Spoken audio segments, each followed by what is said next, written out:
Урматтуу Ашырбек Мойдонович, көңүл буруп койсоңуз, мен көтөрө турган маселе баягы эле Мадыдагы эшек ферма.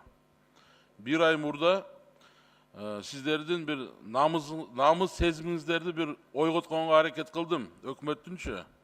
Эми кайталанбай эле коеюн, түшүнбөдүңөр окшойт. Бул маселени 9 айдан бери көтөрүп келатам. Жабабыз деп сөз берген сиз, бардыгы берген, жабылган жок. Анан мен тактаганга аракет кылдым. Эмне себептен? Ушундай деп. Баягында 1 ай мурда Жумаканов Калыс мына жерде мыйзамдуу болбойт деп айткан. Тактап чыксам, көрсө Жумаканов Калыс ушул бизнестин башында ошол турат экен. Мен мына тийиштүү бүт документтерди алдым. Финполициядан дагы алдым. Андай сөзгө, андай тыянакка келгеним себеби 22 январда таможня Кытай менен чек арада контрабандный жүк кармап атат. Контрабанданы ошо машиналарды ачканда 27 000 андатра териси чыгып атат, 1570 эшектин териси чыгып атат.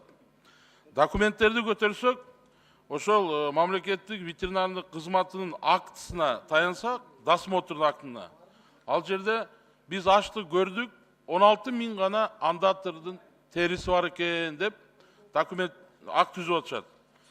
Жумаканов өзү кол коюп атат. Ошол фирмага Осо Токойлуу сай деген. Ошол туура 40 000ге рухсат берип атат. Фактически текшергенде андатрдан чыгарып 1570 11 тонна эшектин териси чыгып атат.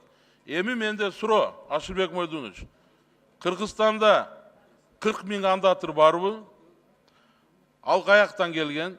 Эң негизги суроо, 5700 1570 эшектин терисинин эти каякта? Кана акт об уничтожении, о захоронении, баягында жок кылуу жөнүндөгү акттар жок. Баалары боюнча айтпай эле коеюн, 11 тонна жалпысынан. Эми Ашырбек Мойдонович, Финполициянын, финансовый полиция мына жөнөкөй сөз менен айтканда, ошонун өндүрүшүндө кылмыш иши азыр тергелүүдө. Мен мурдатан бери суранып келдим. Бүгүн мен талап кыламын. Кылмыш жолуна тартылсын. Түздөн түз ошол ветеринардык службанын жетекчилиги. Бүгүнкү күндө тергөө мезгилинде жумуштан бошотулсын. Болбосо мен дагы көп маселелер бар. Сизге көңүл бурганым. Кадр саясатында ички коллективдеги климатка дагы бир көңүл буруп коюңуздар. Болбосо кийинкиде мен көтөрөмүн.